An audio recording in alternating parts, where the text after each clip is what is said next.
ధర్మానికి పునాది వేదాలు.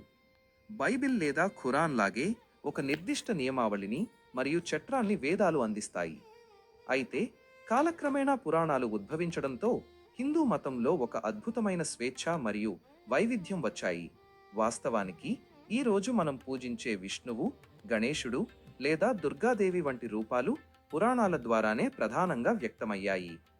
చివరికి ప్రాచీన వేద రుద్రుడిని శివుడిగా గుర్తించడం జరిగింది. ఇది హిందూ మతం భక్తుడికి ఇచ్చే అసాధారణమైన స్వేచ్ఛను చూపిస్తుంది.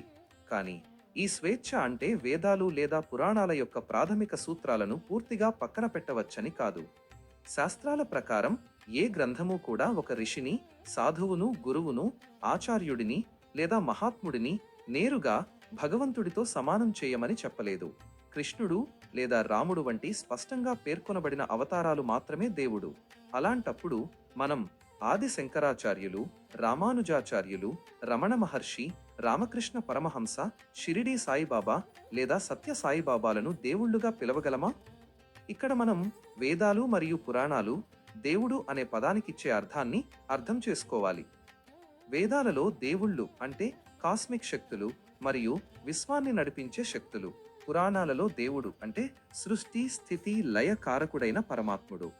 సాధువులు ఎంత గొప్పవారైనా వారు ఈ విశ్వాన్ని సృష్టించిన దేవుళ్ళు కారు. భారతదేశంలోని ప్రతి సంస్థానంలో లేదా పీఠంలో ఇటువంటి సాధువులను గౌరవిస్తారు, ప్రార్థిస్తారు మరియు దేవుడిలాగే చూస్తారు. నిజమైన సత్పురుషుడిని గౌరవించడం, వారిలో దైవత్వాన్ని చూడటం తప్పు కాదు. కానీ వారిని దేవుడితో సమానం చేయడం సరైనది కాదు. ఒక సాధువు విగ్రహం పాదాల క్రింద విష్ణుమూర్తి విగ్రహాన్ని ఉంచి అది సరైనదే అని వాదించడం ధార్మికంగా తప్పు. ఎందుకంటే ఆ సాధువులు మరియు ఋషులు స్వయంగా దేవుని పాదాల మీద పడి ప్రార్థించారు. అలాంటప్పుడు వారిని దేవుడి కంటే పైన ఉంచడం వారి బోధనలకే విరుద్ధం. రెండవది, వేదాలను అద్భుతంగా పఠించినంత మాత్రాన లేదా అనేక క్షేత్రాలను దర్శించినంత మాత్రాన ఒక సాధువు దేవుడు అయిపోడు. ఒకవేళ అదే నిజమైతే వేదాలను ఏకీకృతం చేసి దేశమంతా నడిచిన ఆది శంకరాచార్యులను దేవుడిగా ప్రకటించాలి. కానీ ఆయనను మనం ఆచార్యుడిగానే గౌరవిస్తాము. సాధువు యొక్క గొప్పతనం ఆయన ఎన్ని శ్లోకాలు చదివాడనే దానిపై లేదు. ఆయన ఎంతవరకు ధార్మిక మార్గాన్ని అనుసరించాడు అనే దానిపై ఉంది. ధర్మం అనేది మంచి చెడులకు అతీతమైన ఒక శాశ్వత నైతిక విధి. అది హిందూ మతానికి వెన్నెముక లాంటిది. వేదాలన్నీ చదివి ధర్మం లేకపోతే ఆ వేదాలు కూడా బైబిల్ లేదా ఖురాన్ లాంటి కేవలం పుస్తకాల కుప్పలుగానే మిగిలిపోతాయి. కాబట్టి ఈ సాధువులను పూజించండి, గౌరవించండి మరియు వారి ద్వారా మానసిక ప్రశాంతతను పొందండి. కానీ వారిని అసలైన దేవుళ్ల కంటే ఉన్నతంగా భావించకండి. ఎందుకంటే ఆ సాధువులు స్వయంగా తమను దేవుడి కంటే గొప్పగా చూడవద్దని మనకు చెప్పారు.